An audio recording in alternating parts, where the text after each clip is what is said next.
권능이 내 능력이 되는 이 일상의 삶. 어쩌면 이건 일상입니다. 뭔가 특별한 게 아니에요. 여러분, 이 일상이 여러분의 삶에 그대로 이루어지시길 바라겠습니다. 네. 우리의 삶은요, 여기에서 살고 끝나는 게 전부가 아니랍니다. 우리가 이 땅에 살았을 때 우리가 이 땅에서 나 혼자 살고 끝나는 걸로 생각하지만 아니에요. 우리는요, 나 죽으면 끝이다가 아니라 나 죽고 나면 내 후손들이 남아서 나의 삶을 기억해줘요. 그래서 우리나라 속담에 그런 말이 있잖아요. 호랑이는 두고 가족 남기고 사람은 두고 이름 남긴다. 여러분, 내 이름 석자가 단순한 이름이 아니에요. 그냥 남겨진 이름이 아니라는 겁니다. 이 세상에서 유명한 사람이든 평범한 사람이든 누구나 이름 남기게 되어 있습니다. 그런데 그 이름이요, 이 세상에서 남기는 이름으로 끝나지 마시고 하나님 나라의 생명책에 이름을 남기는 귀한 여러분 되시길 바라겠습니다. 네. 우리는 일상을 살면서 기적을 보기를 원해요. 뭔가 특별한 일이 일어나길 바라요. 그러나 여러분, 우리의 삶에 일상이 기적이라는 생각을 하셔야 돼요. 우리가 먹고 마시고 오늘 하루를 살아가고 있다는 것, 그 자체가 기적인 거예요. 매일 그 일상을 경험하지 못하고 죽어가는 사람들이 얼마나 많습니까? 여러분, 이 땅에 새로 태어나는 생명도 많지만요, 죽는 인생도 참 많아요. 그런데 우리는 오늘을 살았다는 거죠. 그게 기적인 거예요. 우리는 너무 흔하게 기적을 보니까 그게 기적이 아닌 것처럼 생각해요. 오늘 내 앞을 지나가는 그 차가 조금만 잘못 움직였으면 나를 치고 간다는 거예요. 그런데 그런 일 없이 잘 가준 것, 이게 기적이에요. 제 말이 믿기지 않으면 대형병을 한번 가보세요. 얼마나 많은 사람들이 아파서 지금 있는지. 거기에 비하면 나는 참 감사하지 않습니까? 나는 참 다행이지 않습니까? 그게 기적인 거예요. 여러분의 삶의 이 일상의 기적을 감사하며 살아가는 귀한 여러분 되시길 바라겠습니다. 네. 특히나 누군가가 여러분의 이름을 기억해주고 있는 한 사람이 있고요. 또 여러분을 위해 기도해주는 한 사람이 있다면 정말 더 대단한 거예요. 그 은혜를 기억하십시오. 감사하십시오. 우리 옆 사람하고 그렇게 인사하겠습니다. 일상이 기적입니다. 일상이 기적입니다. 일상이 기적이에요. 뭔가 대단한 걸 경험하고 뭔가를 봐야만 기적이 아니에요. 오늘 본문은 출애굽기의 시작입니다. 지난 시간까지, 지난주 수요일까지 창세기를 다 봤고요. 이제 출애굽기 시작을 할 거예요. 우리 성경은 출애굽기 시작을 야곱과 함께 하면서 기록이 되고 있는데요. 엄밀히 말해서 원어 성경을 보면 이렇게 시작을 하고 있어요. 그리고 이름은 이러하다. 그리고 이름은 이러하다. 오늘 설교 제목이죠. 그리고 이름은 이러하다. 여러분, 왜 이 제목으로 해놓겠습니까? 출애굽기가 이제 시작되었다 라는 이야기를 하고 싶어요. 여기에요, 중요한 단어가 하나 있습니다. 어떤 단어일까요? 그리고 라는 단어. 그리고. 여러분, 출애굽기를 시작하는데 어떤 책이 여러분 시작에 그리고 라고 시작하는 책이 있나요? 여러분, 책을 쓰는데요, 그리고 라고 시작하는 책은 거의 없어요. 그런데 출애굽기는요, 그리고 이렇게 시작한다고요. 무슨 말일까요? 창세기와 연결되어 있다는 걸 아셔야 됩니다. 창세기하고 동떨어진 그런 내용을 쓰는 게 아니라 창세기 내용이 이렇게 끝났잖아. 그리고 출애굽기는 이제 이렇게 갈 거야 라는 이야기를 하기 위해서 그리고 라는 말을 쓰고 있습니다. 여러분, 성경은요, 창세기 끝났으니까 창세기 끝난 거고 출애굽기 시작하니까 출애굽기 시작하는 거고 이게 아니라는 이야기예요. 성경은 끊어진 것 같으면서 다 연결되어 있는 이야기예요. 그래서 말씀이 참 귀한 거예요. 우리 일생이요, 내 인생은 여기에서 끝났어 라고 생각하는지 모르지만 하나님은 거기에다가 뭐를 붙여요? 그리고 라고 붙인다고. 이 그리고의 은혜가 있길 바라겠습니다. 주님께서 그리고 라는 말을 사용해서 창세기 끝난 게 아니라 이제 또 다시 시작하는, 출애굽기가 다시 시작하는 뭔가가 있어 라는 거예요. 우리 성경은 그런데 꼭 이렇게 중요한 단어를 생략해버릴 때가 참 많은데 안타까워요. 이 단어를 좀 넣었으면 더 나았을 텐데, 의미가 좀 더 전달이 잘 될 텐데 하는 안타까울 때가 있는데, 그런 때가 있는데, 이 출애굽기의 시작이에요. 그리고라는 말 하나가 창세기와 출애굽기가 연결되어 있구나라는 걸 보여주는 단어인데 이걸 왜 생략했는지. 여러분, 별개가 아닙니다. 연결되어 있어요. 내용도 그러지 않습니까? 1절 어떻게 시작해요? 이렇게 이야기하고 있잖아요. 야곱과 함께 각각 자기 가족을 데리고 애굽에 이른 이스라엘 아들들의 이름은 이러하니. 여러분, 이 이야기는 창세기에서 이미 했던 이야기잖아요. 그러죠? 야곱이 애굽에 들어간 이야기는요, 이미 창세기에서 나온 이야기입니다. 그런데 출애굽기에서 또 이야기하고 있습니다. 여러분, 왜 또 이야기하겠습니까? 중요하기 때문에. 그런데 여러분, 이 1절 말씀을 볼 때요, 또 주위에서 보셔야 될 필요가 하나 또 있어요. 뭘 주위에서 봐야 될까요? 이름입니다. 여러분, 여기에요, 한 사람의 이름이요, 두 가지로 기록되고 있는 걸 보십시오. 누구의 이름이에요? 야곱. 그런데 그 이름을 또 다른 이름으로 뭐라고 불러요? 이스라엘. 여러분, 야곱이라는 이름은 어떤 이름입니까? 그가 태어났을 때 출생하여서 얻은 이름, 소위 말해서 육신의 이름입니다. 육신의 이름. 그런가 하면 이스라엘이라는 이름이 있어요. 이 이름은 누가 주신 이름입니까? 하나님께서 주신 이름. 영적인 이름인 거죠. 여러분, 한 구절 안에 육신적인 이름과 영적인 이름이 같이 언급되는 것, 이게 출애굽기의 시작이라는 거예요. 여러분, 무슨 말이겠습니까? 육적인 자녀, 영적인 자녀 모두가 다 주님 안에서 뭔가가 일어나는 그런 역사가 일어나고 있다는 거죠. 여러분, 이 육신적인 그의 가족들이 애굽에 이르렀고요, 영적인 주님의 백성들이 역시 하나님의 뜻에 의해 애굽에 간다는 거예요. 그들이 애굽에 간 것이 결코 우연이 아니야. 우리의 만남은 우연이 아니야. 만남만 아니고요, 어딘가에 들어가는 것도, 무엇인가를 하는 것도 결코 우연이 아니라는 거예요. 야곱과 이스라엘 같은 이름을 반복해서 사용하면서 뭔가 대단한 일이 일어나고 있음을 보여주는 그러한 시사하고 있는 거예요. 그 이야기가 바로 이제 출애굽기의 시작이에요. 그러면서 그의 자녀들의 이름을 기록하면서 이것이, 그리고 이름들은 이러하다라고 말합니다. 그의 자녀, 영적인 하나님의 자녀, 하나님께 온전히 예배드리는 거룩한 백성이 되는 것, 이게 우리예요. 우리는 그냥 육신적인 자녀가 아니에요. 우리는 하나님 앞에서 보면요, 어쩌면 이스라엘 측면에서 보면 우리는요, 아무것도 아닌 이방인인 거죠. 그러나 영적으로는 우리는 다 누구예요? 이스라엘의 자녀들. 오직 하나님만 의지하고 섬기기 위해 우리를 이 자리에 보내신 거예요. 여러분, 우리가 왜 이 자리에서 예배드립니까? 우리가 예배드리는 이유는 뭡니까? 영적 이스라엘로서 하나님께 거룩한 섬김, 그걸 위해 주님께서 이 자리에 보내신 거예요. 우리의 가장 큰 은혜는 거기 있어요.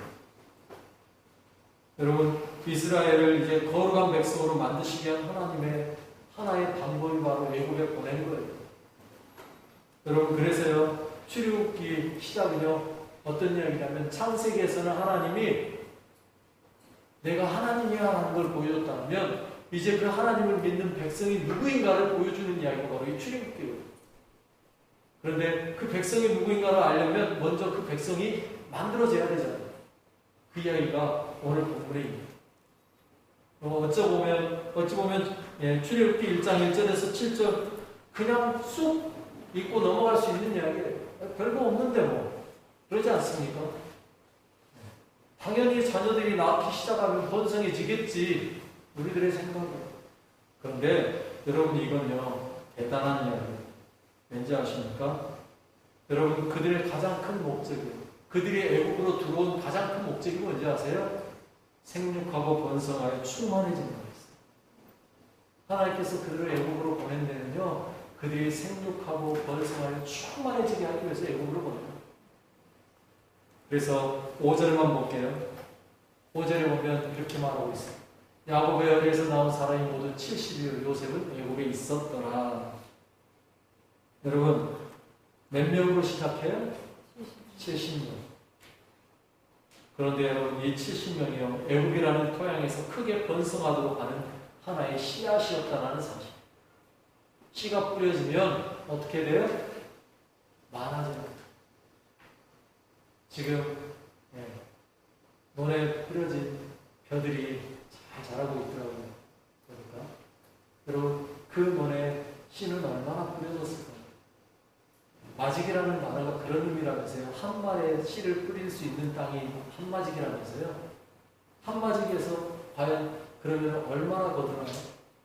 한 말 거두면 될까요? 한 말 뿌려서 한 말 거두려면 씨누나 많아. 그러죠? 최소한 2섬, 많으면 석섬, 4섬까지 거두기 위해서 거기에다 그 씨를 뿌리는 거 아니에요? 여러분 하나님께서 애굽에다가 지금 씨 뿌려놓은 거예요. 씨 몇 개요? 70개. 얼마나 거둬야 될까요? 어느 본문에서요 이렇게 이야기합니다. 7절 같이 한번 읽어보십시다. 7절 시작. 이스라엘 자손은 생육하고 그러나 번성하고 매우 강하여 온 땅에 가득하게 되었더라. 아멘. 보세요. 여러분 이렇게 말하고 있어요. 생육했다, 불어났다, 번성했다, 매우 강하여 온 땅에 가득하게 되었다. 아멘. 여러분 똑같은 이야기 아닌가요? 생육한 거나 불어난 거나 번성한 거나 강하여 온 땅에 가득하게 된 거나 같은 의미 아닌가요? 그런데 이 이야기를 벌써 몇 번 쓰고 있어요? 4번 쓰고 있어요. 제가 여러분 성경을 이야기할 때마다 늘 하는 이야기예요. 반복한다는 건 뭐한 거다? 중요한 거다. 중요한 거다. 또 반복하는 거는요 어떤 의미가 있다? 강조하는 거다. 이스라엘 백성들의 애굽에 들어와서요 생육했어요, 불어났어요, 번성했어요, 매우 강해졌어요. 그래서 온 땅에 가득하게 됐어요. 여러분 여기에서 제일 중요한 말은 마지막에 매우 강하여 온 땅에 가득하게 되었다. 그냥 생육하고 불어난 정도가 아니라 이제는 아주 강해졌어요. 그것도 매우 강해졌어요. 그래서 온 땅에 가득해졌어요. 여기서 말하는 온 땅이라는 건 애굽 땅 전체를 말하는 건 아니에요. 어디를 의미할까요? 그들이 사는 고센 땅이에요. 여러분 하나님께서요 그들을 고센 땅으로만 보내는 이유가 있어요. 그리고 그들에게요 직업을 목축을 줬잖아요. 여러분 이 목축을 하게 한 것도 이유가 있어요. 왠지 아세요? 애굽 사람들은 목축을 어떻게 여겼다? 가증히 여겼다. 그래서요 애굽 사람들은 고센 땅에 가보지도 않아요. 에이 거기는 목축하는 땅 뭐하러 가? 안 가. 그러다 보니까 이스라엘 백성들만 거기에서 모여서 살았어요. 그러다 보니까 그 땅에 사람들이 불어나는 걸 애굽 사람들이 처음에는 느꼈을까요? 못 느꼈을까요? 전혀 못 느꼈어요. 왜? 가보질 않으니까. 그 땅에 몇 명이 사는지 관심도 없었어요. 하나님께서요 특별한 구별을 하신 거예요. 그 땅에 가득가득 채우기 위해서 하나님께서 특별하게 그들을 목축하기 위해서 이스라엘 사람들을 애굽 사람들은 가슴에서 보지도 않는 그 땅으로 만들어 놓고 거기에 가득 채워 놓으신 거예요. 하나님의 역사. 얼마나 가득 채웠는지 그게 어떻게 하나님의 은혜인지 놀라운 이야기. 민수기 1장에 보면요 그들이 출애굽할 때의 숫자를 기록해 놨는데요 1장 46절에 이렇게 이야기합니다. 계수된 자의 총계는 60만 3,550명이요. 이 숫자가요 어떤 사람들이에요? 레위 지파를 제외한 12지파인데요 그 중에도 20세 이상 장정들만 숫자를 셌는데 60만 3,550명. 그래서 학자들은요 출애굽할 때 모대도 여자들 아이들까지 하면 모대도 200만 명은 되겠다. 200만. 여러분 제가 그래서 간단하게 계산 한번 해봤어요. 왜냐하면 성경에 보니까 이들이 4대 만에 이 정도 수가 되었다라고 얘기하거든요. 4대 만에 이 수가 되면 어떻게 해야 될까? 제가 계산해봤어요. 이 사람들 처음에 들어간 사람이 몇 명이라고 했죠? 70명. 그런데 그 70명 속에는 야곱이 들어가 있었어요.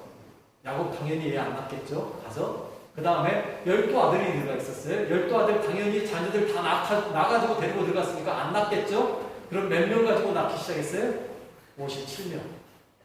그들이 10명씩만 낳았다 합시다. 한 사람이 10명씩만. 그러면 그 다음 때에는 몇 명이 되는 거예요? 570명. 자, 570명이 또 다 해서 10명씩 낳았다 합시다. 그럼 그 다음 때에는요? 5,700명. 그 다음에 또 10명씩 다 나왔어요? 그러면 57,000명. 그리고 마지막 네 번째 4대에 가서 10명씩 다 나오면 몇 명이에요? 57만 명. 아니, 목사님 60만 얼마라면서요? 네. 그런데요, 여러분, 57만 명이요. 어떻게 되느냐면 2대만 가는 게 아니잖아요. 2대도 바꾸고 많으면 이 할아버지부터 아버지, 아들까지 이렇게 3대가 나왔을 거 아니에요. 그러면 합하면 거의 한 60만 명. 그러죠?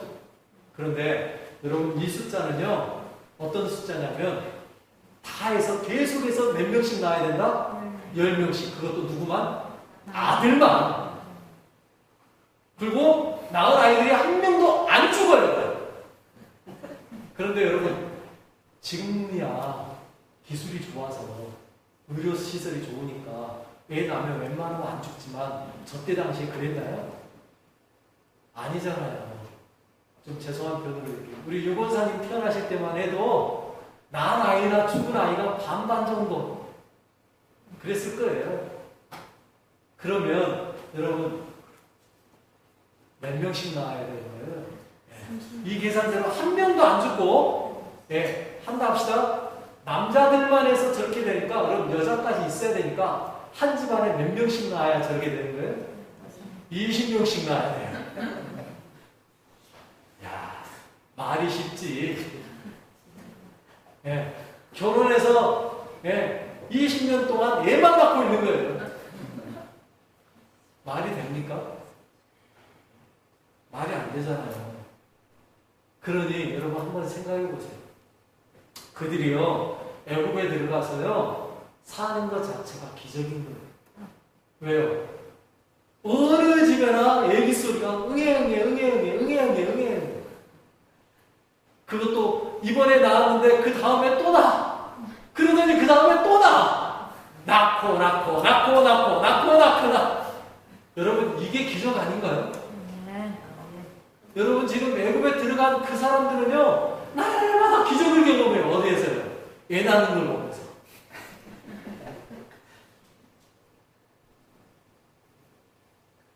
한 집에서 한 가정에서 20명씩 나는데 이게 기적 아니면 뭐냐고. 말이 쉽지. 그러지 않나요? 말이 쉽지. 숫자적으로 계산은 그렇게 되지만 이게 가능한 이야기입니까? 여러분 일상에서 그들은요 매일매일 애기 울음소리를 들으면서 기적을 보는 거예요. 기적을 보고 있는 거예요. 오늘은 이 집에서, 내일은 저 집에서, 오늘은 우리 집에서 애가 낳는 거예요. 그런데다가 특히나 그 집이 3대가 모여 산다고 한번 생각해 보십시오. 그러면 한 집에 몇 명씩이에요? 최소한 50명, 60명. 여러분 이게 얼마나 엄청난 일인지 모르요. 지금 대한민국으로 볼까요? 지금 대한민국의 출생률이 세계 최하위입니다. 제가 통계를 봤어요. 2020년 기준으로요. 우리나라 출산율이요. 0.83. 몇이라고요? 0.83. 1도 안 돼요. 전 세계에서 1도 안 되는 나라는 대한민국밖에 없어요. 향후 100년 안에요. 100년이 지나면 대한민국에 사람이 살지 않을지도 모른다는 이야기가. 여러분 전 세계 출산율이 최하위를 기록하고 있는 거예요. 작년 대비요. 작년에 우리나라에서 낳은 아이가요. 20만 명 조금 넘었다고 해요. 20만. 예상. 심각한 수준. 나라가 유지되려면요. 출산율이 2.2가 돼야 됩니다. 그래야 나라가 유지를 합니다. 그런데 우리나라는 0.83. 심각해도 매우 심각해요. 프랑스, 영국이요. 저 학생 때만 해도 프랑스 인구가요 줄어들어 간다고 결과가 나왔었어요. 그런데 지금은 아니에요. 왠지 아세요? 프랑스, 영국, 유럽 쪽에요 누가 들어오면서요? 이슬람이 들어오면서부터 인구가요 출산율이 늘어나기 시작했어요. 그래가지고 프랑스, 영국도요 지금 1.7이더라고요. 우리나라 2배예요. 여러분 우리나라도 출산율 높이기 위해서 이슬람을 데리고 들어와야 될까요? 이슬람은요 왜 그런지 아세요? 이슬람이 들어오면 왜 인구수가 늘는지 아세요? 그들은 우리처럼 전도 안 합니다. 복음 전도 안 해요. 오로지 한 가지 방법으로 그들은 숫자를 늘려요. 애 낳는 거예요. 그리고 그 낳은 아이들은요 어떻게든 이슬람을 만들어내요. 우리 기독교는요 애기들도 기독교인으로 못 만들어내요. 심각한 이야기예요. 심각한 이야기라고요. 죄송하지만 많이 나와요. 내가 여기서 많이 나와 해봤자 참 말수 있는 분들이에요. 아무 의미 없는 이야기인 것 같은데 그럼에도 불구하고 제가 여기서 왜 이야기하냐 여러분 심각성을 좀 느끼라는 이야기예요. 여러분 자녀들한테 가서요 너 결혼하면 얘 좀 많이 낳으라고요. 내가 총각 때 몇 명 낳으려고 마음먹었다면 12. 그 소리 야만인이라고 했던 자매들이 정말 미워. 네. 그 말에 박수 쳐주면서 응원해주는 사람 한 명만 있었으면 그 여자하고 결혼했을 텐데. 안 그러니까 우리 마누라 만나서 제가 이렇게 잘 살고 있지만 여러분 심각한 이야기입니다. 정말 심각합니다. 출산율이 일이 안 되는 일. 이건 엄청나게 심각한 일입니다. 어쩌다 이야기가 좀 셌습니다만 여러분 중요한 건요 하나님께서 우리에게 주신 복은요 생육하고 번성하여 땅에 충만하라는 말이에요. 잊지 마시기 바랍니다. 이스라엘 백성들은요 애굽에서 저렇게 나왔어요. 그러면서 날마다 기적을 경험하는 거예요. 오늘 또 우리를 이렇게 번성하게 하셨구나. 오늘 또 하나님 우리에게 이렇게 충만하게 만드셨구나. 은혜를 느끼는 거예요. 그런데 여러분 그게 사실 쉬운 이야기였나요? 바로 뒤에 이야기가 이게 쉬운 이야기가 아니었다라는 걸 이야기합니다. 요셉을 알지 못하는 새로운 왕이 나오면서부터 이스라엘은 위기에 처해요. 그 이야기에 대한 자세한 이야기는 이제 수요일날 다 할 거고요. 어찌됐건 그 새로운 왕이 이스라엘 백성들에 한해서만큼은 정책을 펴는데 어떤 정책이요? 인구 억제 정책. 자녀를 낳지 못하도록 무거운 짐을 지워 괴롭히는 일에 어떻게 해요? 11절에 이렇게 말합니다. 감독들을 그들 위에 세우고 그들에게 무거운 짐을 지워 괴롭게 하여 그들에게 바로를 위하여 곳곳은 비동과 람셋을 건축하게 합니다. 무거운 짐을 지게 만들어요. 힘들게 만들어요. 여러분 육신이 피곤하면 아무 생각 없잖아요. 그냥 집에 들어오면 뭐만 하고 싶어요? 잠만 자고 싶어요. 그렇게 만들려고 그랬어요. 그런데 성공했나요? 아니요. 애국 왕이요 그렇게 힘들게 만들었는데도요 아니에요. 12절에 보니까 이렇게 말하고 있어요. 그러나 학대를 받을수록 더욱 번성하여 퍼져나가니 애굽 사람이 이스라엘 자손으로 말미암아 근심하였다라고. 학대를 받을수록 더 번성해졌어요. 더 많아졌어요. 20명씩 낳던 사람들이 25명씩 낳는 거야 이제. 실패하는 거예요. 그러면 포기해야 되는데 애굽 왕은 포기하지 않습니다. 어떻게 해요? 야, 산파를 불러다가 아들 낳으면 죽여. 아들 낳으면 죽이라고 해요. 16절에 그렇게 나옵니다. 이르되 너희는 히브리 여인을 위하여 해산을 도울 때 그 자리를 살펴서 아들이거든 그를 죽이고 딸이거든 살려놓으라. 아들은 다 죽여버려. 네, 아들만 없으면 문제될 거 없습니다. 아들 다 죽여서 살인을 조장한 후 그러나 이것도 실패해요. 왜요? 산파들이 애굽 왕의 말보다요 하나님을 더 두려워해요. 왜? 그 산파들도 히브리인이니까. 여러분 하나님 믿는 사람이니까 어떻게 죽입니까? 아이를. 그럴 수 없다는 겁니다. 그러자 애굽 왕이 어떻게 합니까? 직접 아이들을 죽이는 법을 선포해요. 22절에. 그러므로 바로가 그의 모든 백성에게 명령하여 이르되 아들이 태어나거든 너희는 그를 나일강에 던지고 딸이거든 살려두라. 이제 애굽 사람들에게 명령해요. 뭐라고요? 야, 이스라엘 애들이 아들을 낳으면 너희들이 잡아다가 나일강에 던져버려. 고센 땅에 가지도 않았던 이스라엘 애굽 사람들이 이제 애굽 땅에서 고센 땅으로 가보는 거예요. 가서 남자아이들이 태어난 걸 보기만 하면 어떻게 해요? 집어 잡아다가 나일강에 던지는 거예요. 하기만 해요. 이것이 성공하는 것처럼 보였지만 하나님의 역사는요, 놀랍게 일어나는 것이죠. 거기에 대한 이야기가 이제 출애굽기 또 나오겠죠. 어떻게 하나님의 역사하시죠. 자, 그건 이제 다음에 할 이야기고요. 오늘 본문만 이야기합시다. 여러분, 오늘 본문에서 하나님은요, 이스라엘 백성들의 애굽으로 보내놓고 그 자리에서 번성하게 만드셨어요. 얼마나 번성하게 하셨는지. 5주 가면 애굽의 왕이 그걸 보고 두려워할 정도로, 겁낼 정도로 하나님이 번성하게 하셨어요. 도저히 불가능할 것 같은 그런 일들이 일어나면서 번성했어요. 학대를 받아도 번성했어요. 사람의 방법으로 막을 방법이 없도록 번성하게 만드셨어요. 여러분, 이게 우리 기독교라는 사실. 이게 우리 기독교라는 사실. 학대한다고 줄어들지 않습니다. 밟는다고 밟혀서 무너지지 않습니다. 우리는요, 박해를 받아도요, 그 안에서도 이겨내는 능력이 있는 사람. 하나님이 하시고, 내가 하는 게 아니라, 우리의 능력이 아니라, 하나님의 역사와 하나님의 은혜로 가능한 거예요. 여러분, 우리 힘으로는 불가능하죠. 어떻게 우리가 총칼에 맞설 수 있겠어요? 그런데 총칼에 죽어가면서도 끝까지 복음 붙잡고 살아가는 사람들이 바로 우리 기독교였어요. 초대교회 시대를 보십시오. 예수님 따라 십자가에 달려주는 사람도 많았고요. 화형을 당해서 죽은 사람, 사자밥이 된 사람들 얼마나 많았습니까? 그럼에도 불구하고 신앙을 포기하지 않았습니다. 그들이 살기 위해 카타콤까지 들어가요. 거기 카타콤에 들어가서 400년을 살아요. 쉬운 이야기 아니에요. 그럼 중세에는 카톨릭이 꽉 잡고 있었습니다. 그런데요, 그 안에서도요, 정말로 복음으로 살려고 하는 사람들이 있었어요.